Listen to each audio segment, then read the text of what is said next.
2028 CPM-ന്റെ party സമ്മേളനം ഒരു വിപ്ലവമായിരിക്കും. എഴുതി വെച്ചോ സഖാക്കളെ, ഒരു സംശയവുമില്ല.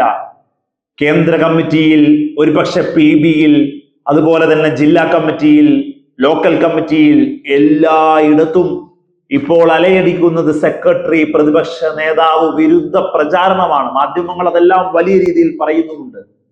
നിങ്ങളെല്ലാം തുറന്നു പറഞ്ഞോ, സഖാക്കൾക്ക് ഒരു പേടിയുമില്ലാതെ തുറന്നു പറയാമെന്ന് ഇലക്ഷൻ കഴിഞ്ഞ തൊട്ടു പകലിൽ നയം വ്യക്തമാക്കിയ CPM അവകാശവും അധികാരവും പ്രവർത്തകർക്ക്, അണികൾക്ക്, കമ്മിറ്റികൾക്ക് കൊടുത്തപ്പോ കൃത്യമായ നിലപാടാണ് വിളിച്ചു പറയുന്നത്. ഓരോ സഖാവും അവരവരുടേതായ ഇടങ്ങളിൽ നിന്ന് എന്നുള്ളതാണ്.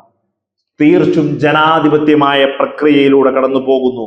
മാധ്യമങ്ങൾ ചെന്നിട്ട് ഗോവിന്ദ മാസ്റ്ററോടും അതുപോലെ തന്നെ ശൈലജ ടീച്ചറിനോടും MV ജയരാജനോടും കണ്ണിൽ കാണുന്ന നേതാക്കളോട് മുഴുവൻ ചോദിക്കുന്നുണ്ട് പ്രതികരണം എന്തെന്ന്. അങ്ങനെ തോന്നുന്നിടത്ത് തോന്നിയ പോലെ പ്രതികരിക്കലല്ല.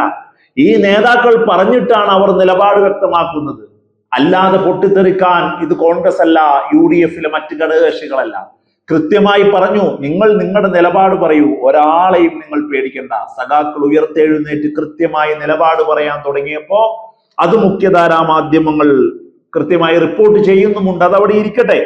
KK ശൈലജ ആദ്യമായി സംസ്ഥാന സെക്രട്ടറിയായി CPM-ന്റെ സെക്രട്ടറി സ്ഥാനത്തേക്ക് വരാനുള്ള വലിയ ഒത്തിണക്കത്തോടെയുള്ള ആശയങ്ങളാണ് ക്രമീകരിക്കപ്പെടുന്നതെന്നാണ് പുത്തൻ വിവരം. എല്ലാ കമ്മിറ്റികളും പറയുമ്പോൾ അതിന്റെ ആകെ തുകയായി പ്രതിപക്ഷ നേതാവ് KN ബാലഗോപാൽ, മുഖ്യമന്ത്രി പിണറായി വിജയൻ ഒരു ഇടവേളയിലേക്ക് പോകാൻ സാധ്യതയുണ്ട് എന്ന് പറയുന്നു. ഒരു വിശ്രമത്തിലേക്ക് കൂടി അദ്ദേഹം താൽക്കാലികമായി പോവും.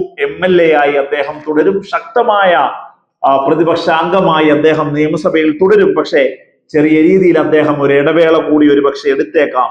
ആരോഗ്യപരമായ കാരണങ്ങൾ അങ്ങനെയെല്ലാം വെച്ചിട്ട് ഒരു പക്ഷേ ഇതൊന്നും കൃത്യമായി എവിടെയെങ്കിലും ഒരു സ്റ്റേറ്റ്മെന്റ് ആയി വന്നതല്ല. ഉരുത്തിരിയുന്ന സഖാക്കളുമായി ചർച്ച ചെയ്യുന്ന നമ്മുടെ സഖാക്കളുടെ അഭിപ്രായങ്ങളെയൊക്കെ ഏകീകരിക്കുമ്പോൾ നമുക്ക് മനസ്സിലാവുന്ന അങ്ങനെയാണ്.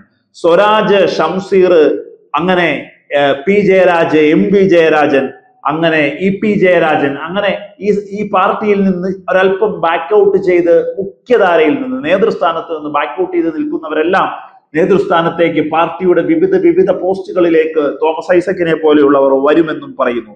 ചെറുപ്പക്കാരെ ആകർഷിക്കണം എന്നുള്ളതാണ് കമ്മിറ്റികളിൽ ഉരുത്തിരിഞ്ഞു വരുന്ന ഏറ്റവും വലിയ മറ്റൊരു പോയിന്റ്.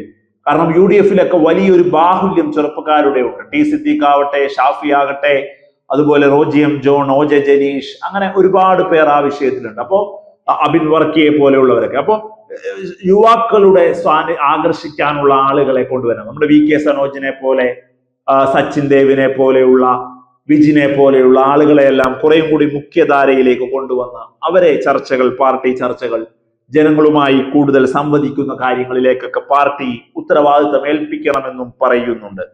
തത്വങ്ങളും ബൗദ്ധിക പരാമർശങ്ങളും മാറ്റി, ബുദ്ധിജീവി പരാമർശങ്ങളും മാറ്റി ഈസി ആയിട്ട് ഒരു 2-way കമ്മ്യൂണിക്കേഷൻ നടത്തുന്ന രീതിയിലേക്ക് പാർട്ടി കുറച്ചും കൂടെ അടിത്തട്ടിലേക്ക് സ്പർശിക്കുന്ന രീതിയിലേക്കായി മാറണം.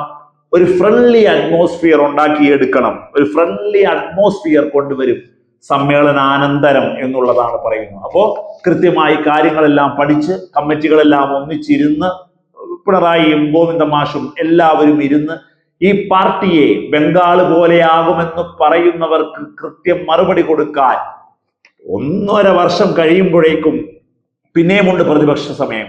ആ ഒരു സമയത്ത് ശക്തമായി പാർട്ടി തിരിച്ചു വരുന്ന ഒരു വലിയ ലെങ്തി പ്രോസസ്സിലേക്കാണ് കിടക്കുന്നത് എന്നാണ് കേന്ദ്ര കമ്മിറ്റികൾ, CPM-ന്റെ ഏരിയ കമ്മിറ്റികൾ, ലോക്കൽ കമ്മിറ്റികൾ, സാധാരണ സഖാക്കളിൽ നിന്നുമൊക്കെ നമുക്ക് കിട്ടുന്ന വിവരം എന്നുള്ളതാണ്.